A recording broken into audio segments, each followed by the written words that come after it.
But back to that point about promises and expectations, and I think that is where we come on to farming and the issues that we've seen in relation to the inheritance tax changes. Now, in the first instance, the NFUS have come out in their blog today to say that they are pleased to see the rollover of the agricultural funding, although it's gone into the Scottish Government's block grant. So again, over to the Scottish Government to ensure that they deliver for farmers, because we need them for our food production and security.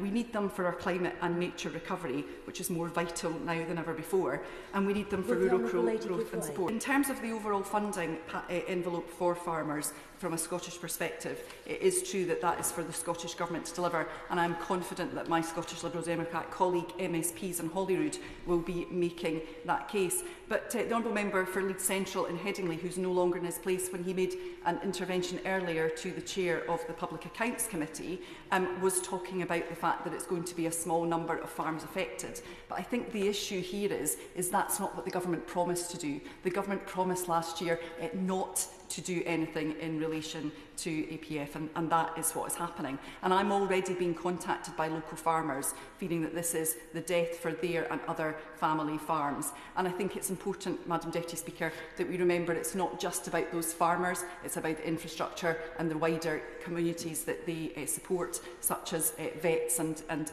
other facilities. And we shouldn't forget tenant farmers too, because they can be some of our most vulnerable.